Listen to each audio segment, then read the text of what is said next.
مسجده. آها امین میره کجا؟ امین میره سر کار. سر کار. بعد شما بزرگ شدی میری مدرسه بعد میری سر کار؟ میری سر کار چی کار میکنی؟ سر کار پول بیا عقب. من نگاه بعد گودباییز. نه این گریپه با من. میری سر کار چی کار میکنی؟ این لسن کیسان. گودباییزه. اوکی رفتی سر کار چی کار میکنی؟ سر کار من میام سر کار پول میگم توش امین میگم صرف توش کریسمس میگم من امین من توش بیگ کسل بیگ دراگن سکیل دراگن مخری. اوه میری سر کار پول در میاری واسه ما تویز میخری؟ واسه امین چی میخری؟ امین توش عروسه مخری. میشه برای من چیز بخری؟ من چی میخوام؟ برای من چی بخره برای من دادی؟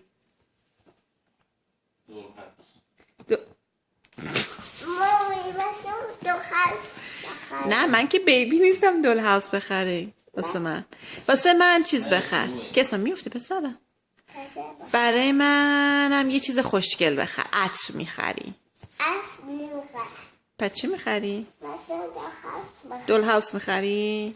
باشه thank you مامی نه پسرم دست بابایی. you are a good boy پسرم کیسان با مریم جون کجاست؟ مریم جون خونه است. اوه مریم جون میره سر کار؟ نه مریم جون میره مسجده.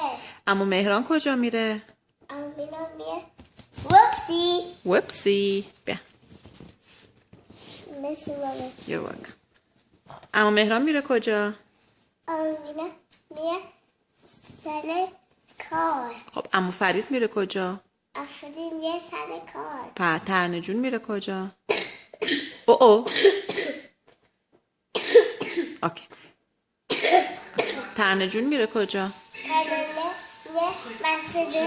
اوه that's good و من میرم مدرسه شما میری کجا کیسا؟ من میرم اسپریس بخرم. چی بخری؟ اسپریس بخرم. اسکریس چیه؟ اسپریس میری خونه اکرم جون شما میگه مامی میگه تامی دید اسپریسه.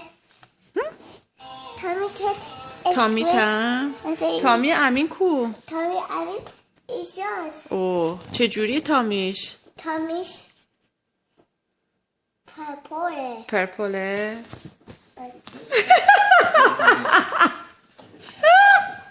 خب کیسا جون یه باری داشتی یه چیزی میگفتی تامی امین چیه؟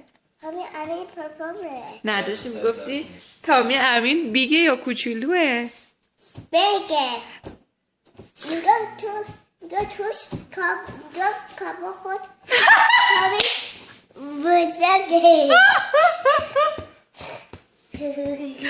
میگه کباب خوردی تامیت بزرگه مامی چی؟ مامی اصلا خودی تامیت چلولوه. خب پس چرا تامی من کوچولوه تامی شما چی؟ چلی من اصلا خودم چلولو شدم. شما که غذا بخوری بزرگ میشی نه نه؟ نه دوستای مانیو ها؟ چی میخوری؟ grapes. grapes it's yummy This is yummy. love you Kaysan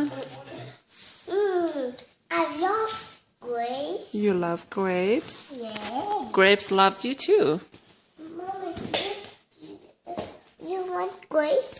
let's see let's see Mommy, oh yeah look it's me, juicy Look me, mommy. See, you sexy, you hand. bye bye Kaysan love you Love you. Mwah. Mwah. Mwah.